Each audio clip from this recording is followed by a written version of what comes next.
Yo, what it do, YouTube? It is your boy, Culture Shock, and we are back with another Blue Stable podcast episode. But of course, I'm not doing it alone. I got my guy with me, my guy Landon. Landon, how we doing, man? Man, we're doing great. Just one more Sunday in the books. This last Sunday, I believe we are now 15 Sundays away from opening day. Super excited, and yeah, man. Overall, just a good week. Got a lot accomplished. Ready to talk some Colts football, have some fun. I am too, man. I'm super excited. It's almost there, man. We got about 98 days. It'll probably be 97 by the time this video is uploaded.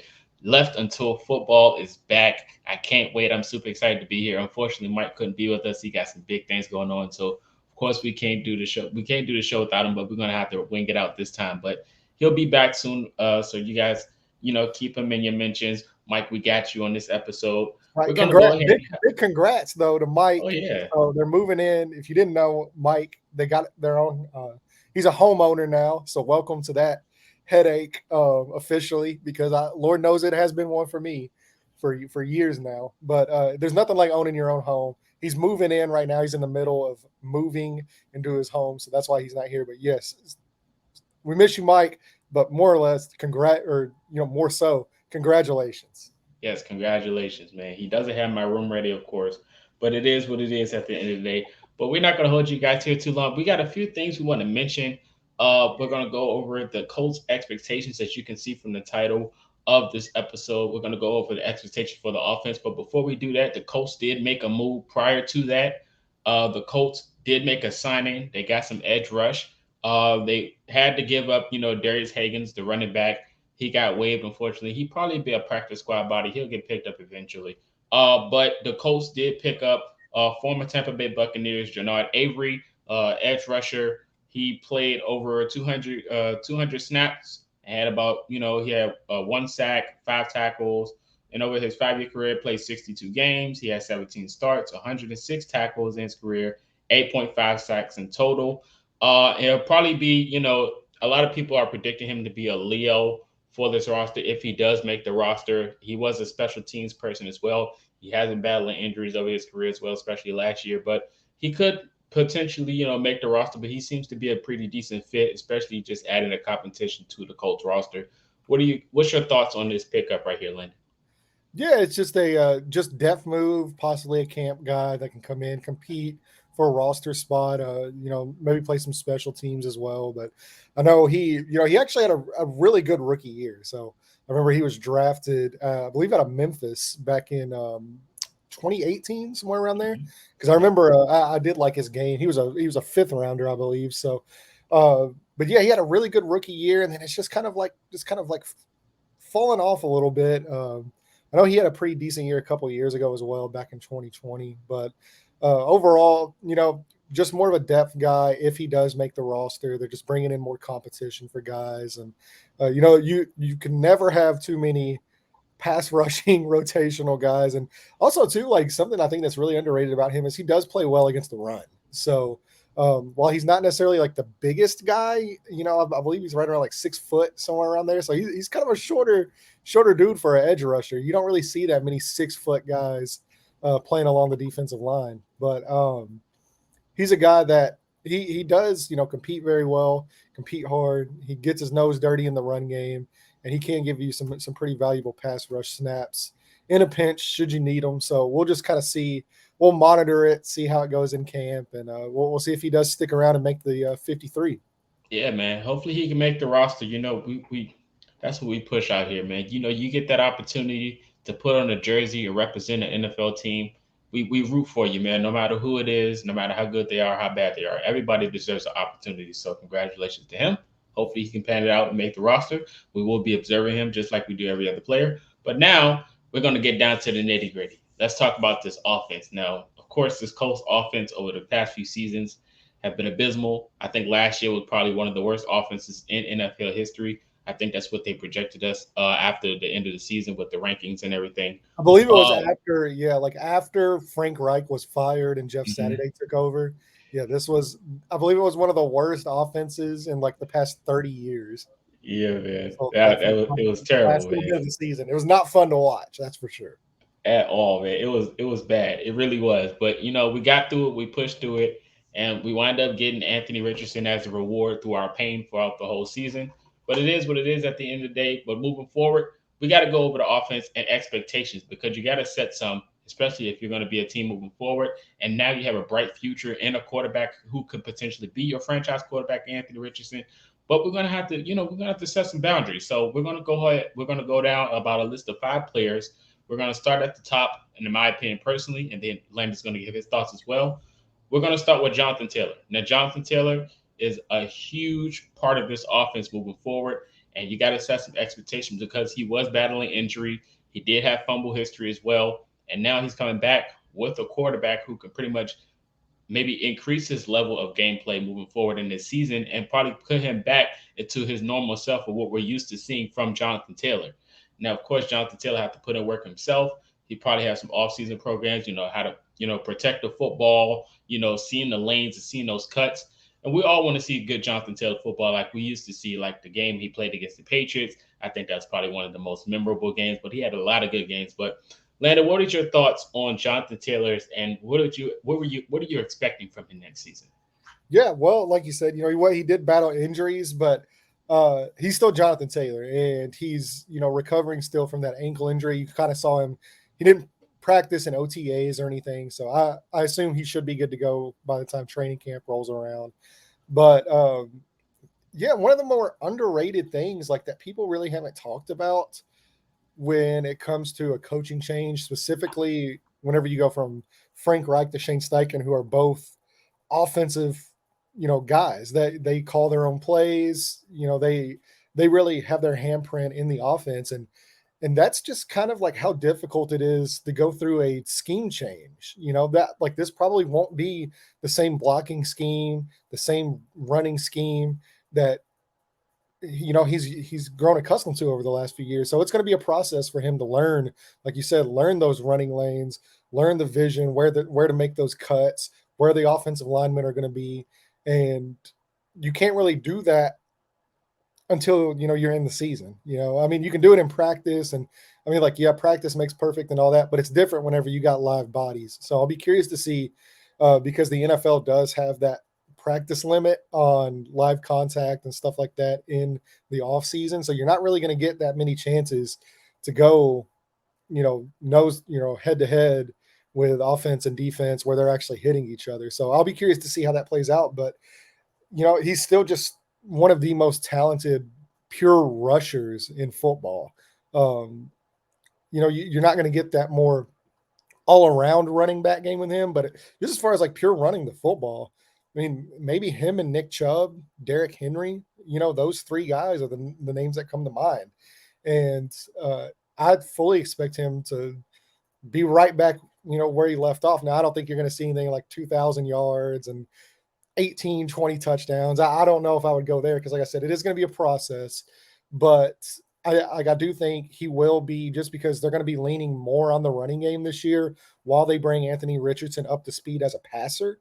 So he's going to be a huge part, the focal point of this offense, where he's the engine that's going to drive everything. And having a guy like Anthony Richardson as well next to him, and just the ability that Shane Steichen has to really get guys in positions to succeed, as far as just making them be in the right places at the right time. I think that's really going to benefit him as well. And I think you'll really see him kind of take off mid-season to the rest of the year. I think once they kind of get comfortable with everything, because this is a transition period. Yes, absolutely, absolutely. And you guys now in the comment section, let us know your prediction stats for Jonathan Taylor going into next season. And now I'm going to ask you, Landon. Last season, Jonathan Taylor, he had 4 touchdowns. Of course, he's battling injury. 4 touchdowns and about 800 rushing yards. So just off a prediction, what are your expectations? How much do you think he can improve next year? What's like how many touchdowns? Let's go. How many touchdowns do you think he can get? So I do think this team will benefit just from having Anthony Richardson specifically in the red zone area, Mhm. because having a quarterback with his athletic talent, it's going to be hard to stop them in the red zone. I think they'll really improve there, which obviously leads to more scoring opportunities for JT. So I could really see him pushing that like 12 to 14 touchdown range. on the ground, and maybe a couple more through the air. Just dump offs and screens and stuff like that. So, uh, yeah, I would probably feel comfortable. I think total touchdowns, I would set it at around like 15 right now. Okay, 15. I'm not going to aim too high. He is coming back off an injury, so anything is possible. But I'll give him a good 11 touchdowns. I think 11 touchdowns is reasonable, especially for him bouncing back from last year after the terrible offense. Him getting back accustomed to the offensive line and the scheme change. I think he can, slow his pace and maybe pick it up a little bit later in the year. So I'm gonna go 11 touchdowns. But hey, 11 touchdowns is better than four. So I'm looking forward to seeing what he can bring next year, and excited as well, man. Excited for this offense of what Shane Steichen got involved, man, for sure. But we're going to go ahead and move down the list. There's another name that we like to mention, potentially number one wide receiver for the Colts. He is the number one wide receiver, Michael Pittman Jr. This is another guy that well, we're going to expect a lot from him going moving forward. And it's not just next season, because this next season is very important. He is coming up towards his contract as well.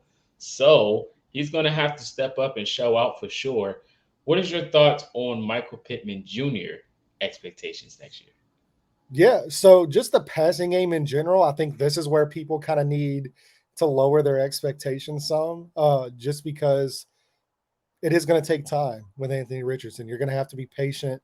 And if Gardner Minshew is in there, to start the season, which, it is a possibility for sure, it's not going to be those explosive, Andrew Luck, even the Philip Rivers year, where Philip Rivers, he threw for over 4,000 yards.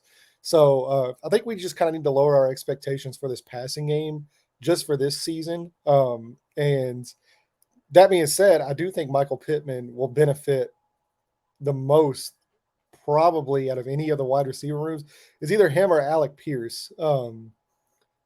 From the way that Shane Steichen's going to come in and use these guys, I think he can step in and play that AJ Brown role, very well, because people forget, just because of the limitations of the quarterbacks that he's played with over the last few years, outside of Carson Wentz, as far as arm strength, people really sleep on his ability to take guys deep and to go up and win those 50-50 balls. Because with Michael Pittman, it's not really a 50-50 ball. Most of the time it's going to be like 70-30, and he's going to come down with it. And we've seen that time and time again. But he's really just kind of turned into more of like this possession type receiver because of the limitations at the quarterback position, where he's running all these drags, and you're seeing a little bit more yards after catch, and he's running, in routes, curl routes, stuff like that. But I think where Shane Steichen comes in, the explosive plays go up, because that's really the focus of what he wants to do is, he wants to chuck this ball deep. And like he said at some point, whenever you're playing, like whether it's zone, whether it's cover three, man, like, I mean, it doesn't matter what coverage it is, at some point, it's going to be one-on-one whenever you're throwing the ball deep, because it's either going to be the DB or it's going to be the safety. And it's going to be one-on-one coverage. And I think Michael Pittman has that ability to just feast in one-on-one coverage. And while I don't expect this passing game to be, that 4,000 yards, 30 touchdown, offensive explosion just yet, and it does have the potential to be, I'm just saying, I do expect Michael Pittman to be one of the guys, one of the main guys that really benefits from Shane Steichen's scheme. And I just, guys going into contract years, he just had another baby, so congratulations to him and Kiana. It tends to really heighten guys, their ability in that contract year. So I think this has a chance to be the best year we've seen out of him. Absolutely, absolutely. You guys comment your prediction stats for Michael Pittman Jr. as we give our thoughts as well. But I agree with you 100%. Contract year, definitely going out there, and he's going to play for something. I mean, he always does, but when his money talks, it just elevates your game a little bit more for sure. But he's been a dog. Of course, the potential is there. But like we always mention, he's never had a quarterback to grow with. And now the fact that you just drafted one, it helps not only him, but it helps Anthony Richardson as well. Because Anthony Richardson, a lot of people question his game going into the draft with the accuracy issues and all of these things of that sort. But we know what that Florida Gator teams look like. But now you got some dogs, which, you got some vets, you got some guys with experience that can catch the football. All of these things can help him. And Michael Pittman Jr., in my opinion, personally, I think he could be a really good wide receiver moving forward. But you just got to got to get his feet around, got to get comfortable with the quarterback, and hopefully this offense is going to be way different from what he's used to being in. So hopefully he can go out there and have a good season, have a bounce back, and we expect him to have a good year. From last year, his stats, he only had 4 touchdowns. He had 900 receiving yards, which isn't that bad. He had 1,000 in 2021. 2020, he had 500 yards. He had 6 touchdowns in 2021. So, what is your stat line? How many touchdowns do you think he can get this year? Yeah, so I think as far as like yards, touchdowns, catches, like I said, I think you just have to really set the expectations low for this passing game coming up Hmm. this year. I think this is going to be a very run heavy team, Yeah. and they're just going to grind out a lot of games. But once again, I think in the red zone is where you're going to see his ability to shine just because of that frame, the ability to win one on one balls. Um, and that's just an area that we've seen him really be able to take over games. And really, the run after catch stuff too with him, I think, is really underrated. So I just think overall, I think he's a really underrated receiver. He gets open very often. He's always one of those guys that's just always open, and even when he's covered, he's still open. So um, as far as yards, I would probably say right around 1,100 yards. I think this will be the best year for him as far as yards and touchdowns go. I'm going to say 9 touchdowns. Okay, 9 touchdowns. I like that. I like that a lot. I was gonna say 10, but that's good. I only say 10 because Michael Pittman Jr. can play inside and out, in my opinion, personally, and I think that can definitely help him because I always go off of the deciding factor between Jonathan Taylor and Anthony Richardson. They're gonna break so many defenses, and there's gonna be a lot of blown coverages, and I just feel like Michael Pittman Jr. just might be the guy that gets favored out of that. So I'm gonna go 10 touchdowns. I'm gonna go oddball. I'm gonna give him 10 touchdowns, benefit of the doubt. So double digit touchdown season for Michael Pittman Jr. And I think he gets paid. I think he makes Colts fans happy. And we're looking forward to the TikToks and memes and edits and highlight reels for him next season. So I'm gonna give you 10 touchdowns, Michael Pittman Jr. So we did mention red zone, and it's funny that you mentioned that because this next guy, your guy, we're gonna talk about can definitely be another person that's in favor of the red zone completion percentages, especially with a guy like Shane Steichen, Jelani Woods. Jelani Woods has been talked about for I say all offseason and last season, especially after we hired Coach Shane Steichen. He has the potential to have a really good season, and I'm excited to see how he's gonna be used. Of course, a lot of people talked about Molly Cox and Kylie Granson, but Jelani Woods, he's shown his flashes last year, even though the offense was so bad. But he's shown the potential of what you can do if you plug him into your system and actually give him the football. He's another jump ball guy that just pretty much is going to catch it. What is your thoughts on Jelani Woods next season, and how do you expect him to come out and ball? Yeah, well, he's just such a mismatch just because like the athletic ability and the size that he has is just so rare that it's it just makes him a nightmare. Like, I mean, I would be terrified to death of him.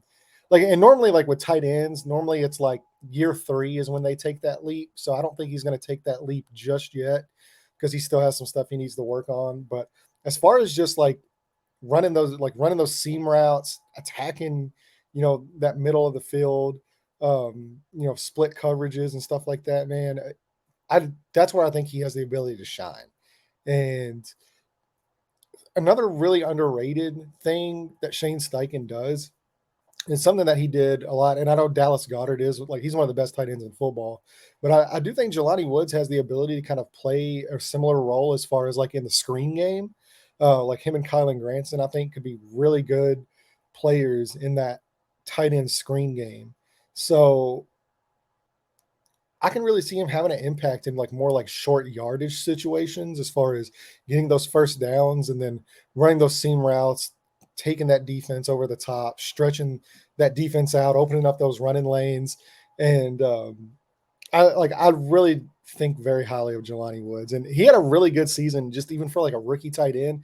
For some reason, like they just did not put him on the field that much. And I know like part of that's like the block, like, the run blocking and stuff like that. It's stuff he's got to get better at. But I just think whenever you have a player with the physical profile he has, that's just such a nightmare. for defenses to go up against, and especially in the red zone. With his size, like you said, um, I, that's a guy I just want him on the field as much as I can possibly get him on the field, and I think he takes a step forward. I think he's a little bit better this season. I'm not expecting a monster season just because there are so many mouths to feed in that tight end room. I don't think one guy is going to get the bulk of the work, but I really do think that next year, so I think year 3, that's the year you really need to watch out for Jelani Woods. I think he can be one of the better tight ends in football if everything goes as planned. Yeah, I agree 100%. Shane Steichen's really good, especially with his offense and getting tight ends involved. And a guy like Jelani Woods after that Kansas City game when he had 2 touchdowns, we were like, oh, he's him. Give him the ball. Every other game, we were like, where's Jelani Woods? Why is he not out there? The Colts had an objective, okay? We understand now why Jelani Woods ain't out there, but he out there now. He gonna be out there now. So brace yourselves for a good impact, and I think he's just going to be high production. I think he's just going to be high production. He might not have the stats, but I think he's going to have plays that's out there that's going to put him on the map and be like, this guy Jelani Woods is a sleeper. I think he's a sleeper talent. I think he can be amazing for sure. And I think he's shown his potential of what he can do when he was on the field and got the football. So I'm looking forward to seeing what he's going to do next year. Only he had 3 touchdowns last season, which was not that bad, especially for what the offense was worth. So I think next year, my potential, you guys let me know in your comment section, Jelani Woods prediction stats. I'm going to be out here. I'm going to say I'll give him 6 touchdowns this season, if anything. I think that's pretty decent. Of course, he can probably double it in year 3, but I think 5 to 6 touchdowns isn't bad, especially for a start, especially after the first year. So, what do you think his stats could look like? Yeah, I think I think his yardage will probably go up a little bit. But I think his touchdowns probably are in a similar range. So I would put him around 3 to 4 touchdowns again this year.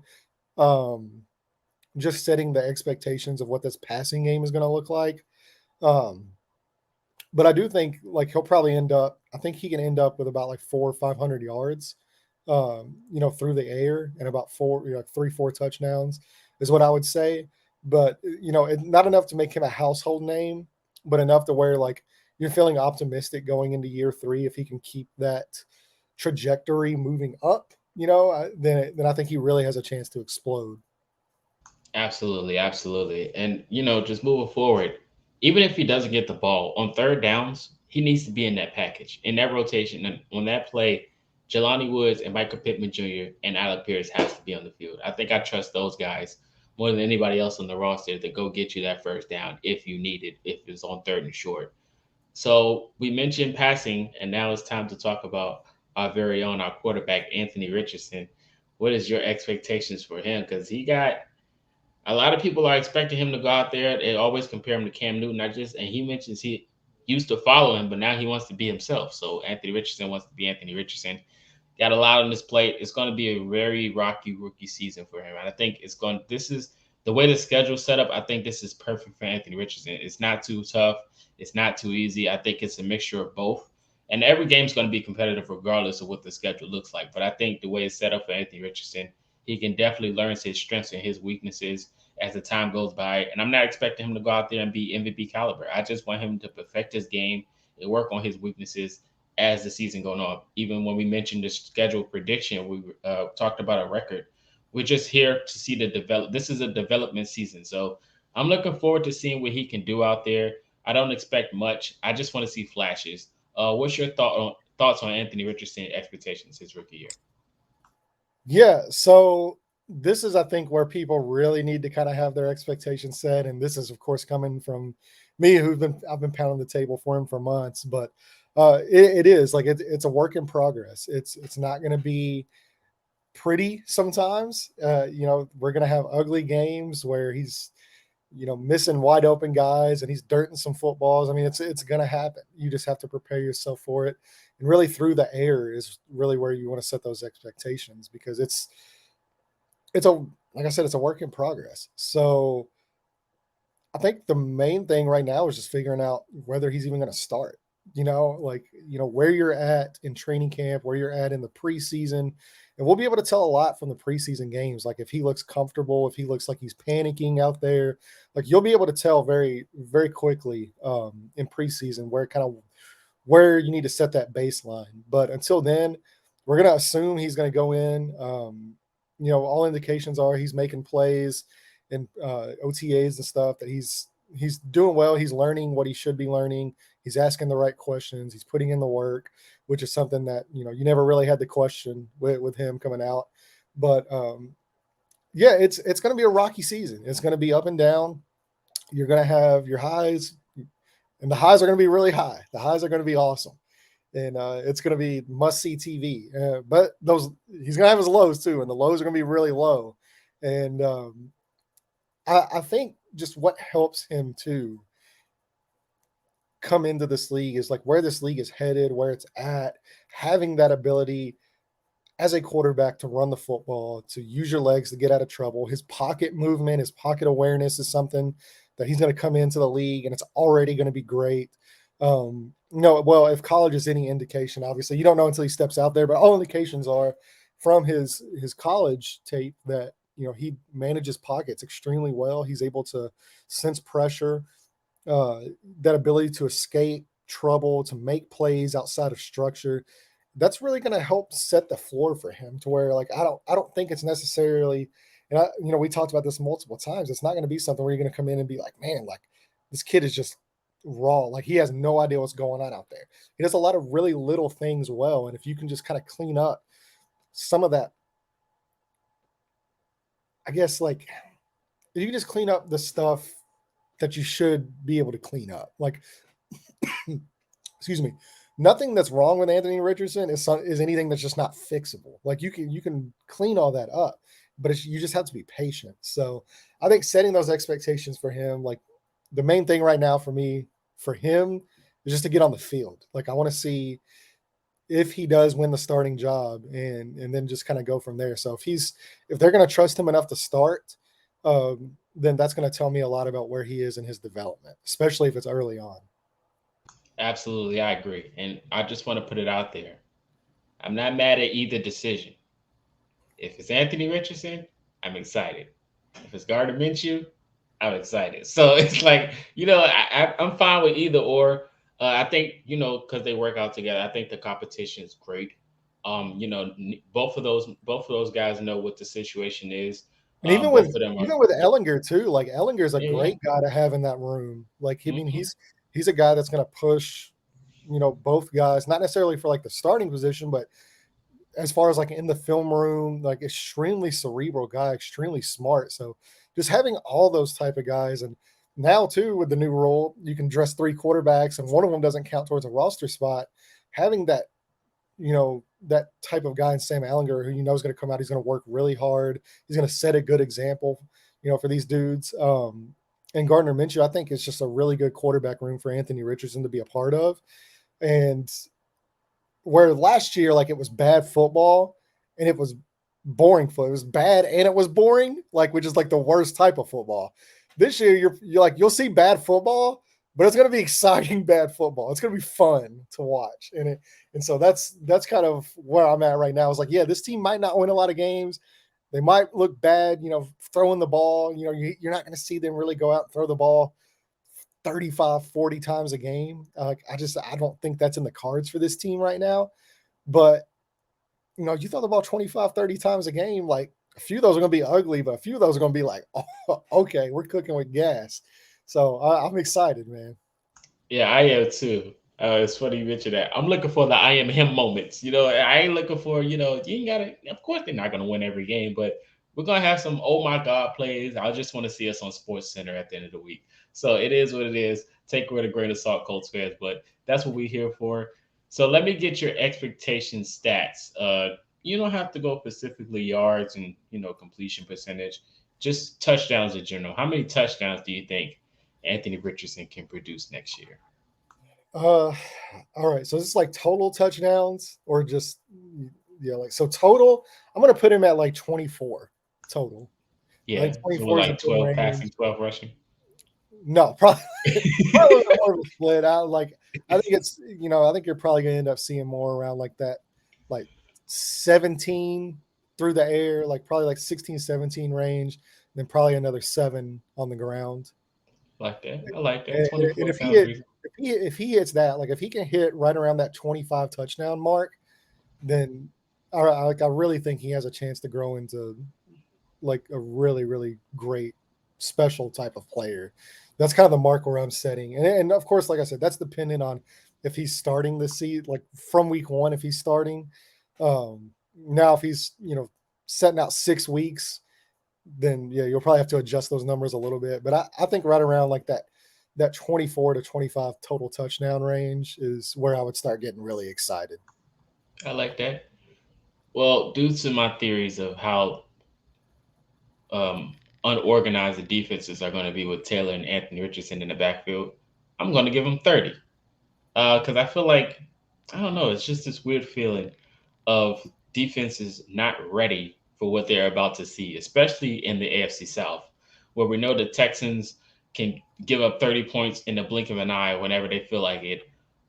Even the Titans and the Jaguars can do the same. They have every team has their moments. We have trap games that I like to call it. So we can potentially have one of those trap games next season where one of those guys can just go crazy. So I'm looking forward to it. I'm definitely putting Anthony Richardson in my rookie of the year nods as well. So I think 24 or 30 touchdowns is reasonable to predict. Like I said, it is predictions at the end of the day, so do not judge us. But you guys let us know your predictions for Anthony Richardson's stats in the comment section as well. And the last guy on the list is the target that they drafted, and which was another favorite from yours, Josh Downs, Steve Smith, the third, in my opinion. He's just another short wide receiver with a lot of potential that can be really good in the NFL as well. Undersized, of course, but the guy production is absurd. It's unheard of. This guy he doesn't drop the football. And adding him to an offense with Jonathan Taylor and a guy like Anthony Richardson, who's a dual threat, I need to know your thoughts and your expectations for Josh Downs in his rookie season. Yeah, so I think like this is one I think that like most people really need to set their expectations for, other than Anthony Richardson, because like it's hard for undersized rookie wide receivers to come out and just like blow people away in year one. To me, like he has much more, I guess, of a role as far as like a chain mover. Like I don't think you're going to see like a ton of touchdowns, a ton of yards, but he's a guy that I think is going to like he's going to come in and he's just going to like get first, like especially on third down. Like I know you said earlier, like those like Jelani Woods, Michael Pittman are like your guys on third down. I think Josh Downs would be like my guy on third down because he's just the dude that like he just finds ways to get open. Like he's always open, and while he doesn't have like he doesn't have like that speed, like that T.Y. Hilton 4.2, take you deep 60 yards type of speed. He plays bigger than his size, so I do think he's really good after the catch, but I really think that short area, that short yardage, you know, third and 5, third and 6 down, range, like I think that's where he's going to shine this year. So, but also too, like there's competition as well. So like I know like I've seen a few people like saying like, wow, like 60 catches, like 600, 700 yards. Like I don't think it's going to be anywhere near that. And if it is, like obviously, like I'm doing cartwheels, but I just think people just kind of need to lower their expectations for year one. I think he's going to play much more of like a specific type of role. And also too, like there's guys like Ashton Doolin still here who's going to play some in the slot as well. So like he'll split snaps, um, for sure. So I think for me, like I would kind of target more of like the 40 to 45 catches, 2 to 3 touchdowns. That would probably be where I would kind of have him at. But I think he's going to get a lot of first downs. Like I think he's going to be a chain mover. Yeah, and just to piggyback off your statement, the 40 and 50 catches can be explosive catches. They don't have to be a touchdown every play, but he can definitely, hit the second level after catching, like you said, yards after catch, he can just be gone. Like he's just that phenomenal of a talent to have on your offense. And I agree with you adding him to the third down package. There's space for him to step in, so for sure. But I like Ashton Doolin as well. I love Ashton Doolin game, and he is a rookie, so the same thing we seen with Jelani Woods last year when he was on the field. And most of those times, it's going to be the same thing. He got to earn his place, so he's going to have to step up to the plate and go out there and produce. We're going to be observing him in training camp and in the preseason, and so he's going to have to earn this opportunity. But I think he will as well because Reggie Wayne thinks highly of him. Steve Smith loved the pick. We love the pick. If you guys didn't watch us, so I'm looking Yeah, forward to seeing.